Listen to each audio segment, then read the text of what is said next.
नमस्कार, मी रोहित वसंतराव पाटील. भारतीय जनता पार्टीच्या सरकारने सुरू केलेल्या योजनांच्या आणि विकास कामांच्या या व्हिडिओ सिरीज मध्ये मी आपल्या सर्वांचं स्वागत करतो. महाराष्ट्राचे लोकप्रिय व कार्यक्षम उपमुख्यमंत्री आदरणीय श्री देवेंद्र फडणवीसजी व भारतीय जनता पार्टीचे प्रदेशाध्यक्ष आदरणीय श्री चंद्रशेखर बावनकुळेजी यांच्याकडून प्रेरणा घेऊन भारतीय जनता पार्टीचे प्रदेश सरचिटणीस आदरणीय श्री विक्रांत पाटीलजी व भारतीय जनता युवा मोर्चाचे महाराष्ट्राचे अध्यक्ष आदरणीय श्री राहुल लोणीकरजी यांच्या संकल्पनेतून या व्हिडिओ सिरीजला आपण सुरुवात केलेली आहे. तर या व्हिडिओमध्ये आपण सागरमाला परियोजना त्याचबरोबर सेतू भारतम प्रकल्प या संदर्भात माहिती घेणार आहोत. सुरुवातीला आपण सागरमाला परियोजना ही नेमकी काय आहे याबद्दल चर्चा करू. सागरमाला परियोजनेला 25 मार्च 2015 रोजी केंद्रीय मंत्रिमंडळाची मान्यता मिळाली. या योजनेअंतर्गत एक राष्ट्रीय बृहत आराखडा एप्रिल 2016 मध्ये प्रसिद्ध करण्यात आला. या योजनेमध्ये भारताचा 7,500 किलोमीटर लांबीचा सागर किनारा, सुमारे 14,500 किलोमीटर लांबीच्या देशांतर्गत जलमार्ग याच्या संपूर्ण विकासाची योजना या माध्यमातून देण्यात आली होती. या योजनेच्या उद्देशांमध्ये विविध प्रकारच्या वाहतुकीच्या साधनांचा वापर करून बंदरावर होणाऱ्या माल वाहतुकीची किंमत कमी करणे, बंदराजवळ विविध मालाच्या उत्पादनाचं क्लस्टर तयार करणे आणि कंटेनर वाहतुकीची वेळ आणि किंमत ही सुद्धा कमी करणे, ह्या सर्व गोष्टी या सागरमाला परियोजनेच्या जी काही योजना सरकारने राबवलेली त्यामध्ये असलेल्या आपल्याला पाहायला मिळते.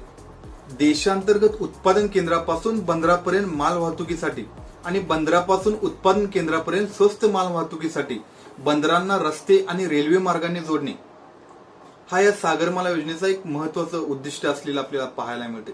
हे उद्दिष्ट साध्य करण्यासाठी 10 जुलै 2015 रोजी Indian port rail and ropeway corporation he company 11 मोठी बंदरे आणि रेल विकास निगम लिमिटेड या भारतीय रेल्वेच्या मालकीच्या कंपनीने मिळून स्थापन केलेले आपल्याला पाहायला मिळेल.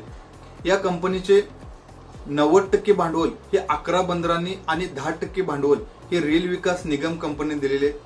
ही company concept plan, detail project report तयार करणे, project management consultancy, techno feasibility report, operation आणि मेंटेनन्स अशा सर्व व्यावसायिक सेवा पुरवते. या कंपनीकडून रोपवे संबंधित सेवा देण्यात येतात. याचे विशेष महत्व आहे कारण भारतमाला टप्पा 2 यातील पर्यटनाला चालना देण्यासाठी उत्तराखंड, जम्मू काश्मीर, हिमाचल प्रदेश, मणिपूर यांसारख्या राज्यात मोठ्या प्रमाणावरती रेल्वे विकसित करण्याचे नियोजन आपल्या सरकारने केलेलं आहे. सध्या रोपवेची सुमारे 50 प्रस्ताव तयार केलेले आपल्याला पाहायला मिळतील आणि जे की पुढील मंजुरीनंतर त्याचं काम सुद्धा सुरू होणार आहे. इंडियन पोर्ट रेल कॉर्पोरेशन या कंपनीने बंदरांना इतर भूभागाशी जोडणारी रेल्वे लाईन टाकण्याचे एकूण 18,253 कोटी रुपयांचे 32 प्रोजेक्ट सुरू केलेले. त्यातील 12 प्रोजेक्ट पूर्ण होऊन वापरात सुद्धा आणण्याचं काम आपल्या सरकारनं केलेलं आहे.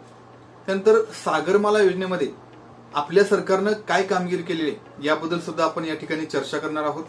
2 ऑगस्ट 2021 रोजी आदरणीय मंत्री सर्वानंद सोनोवालजी यांनी राज्यसभेत दिलेल्या उत्तरानुसार सागरमाला योजनेअंतर्गत 88,235 कोटी रुपयांचे 272 प्रकल्प हे पूर्ण झालेले आहेत आणि 235 प्रकल्पांमध्ये 2,16,000 कोटी रुपयांचे काम सुद्धा सुरू झालेलं आहे. याशिवाय 2,48,000 कोटी रुपयांचे गुंतवणुकीचे 395 प्रकल्प हे नियोजनाच्या विविध टप्प्यांवर असलेले आपल्याला पाहायला मिळतील. या प्रकल्पांमध्ये बंदराचे आधुनिकीकरण करणं असेल, स्पेशल इकॉनॉमिक झोन तयार करणं असेल, गोदामे, लॉजिस्टिक पार्क, इंडस्ट्रियल पार्क तयार करणं असेल, या सर्व गोष्टींचा समावेश सुद्धा यामध्ये असलेला आपल्याला पाहायला मिळते. सागरमाला प्रकल्पाच्या मुख्य उद्दिष्टांमध्ये आयात निर्यात व्यापाराच्या वाढीसाठी कंटेनर व हाताळणीची क्षमता वृद्धी हे सुद्धा महत्वाचं उद्दिष्ट यातून साध्य झालेलं आपल्याला पाहायला मिळते.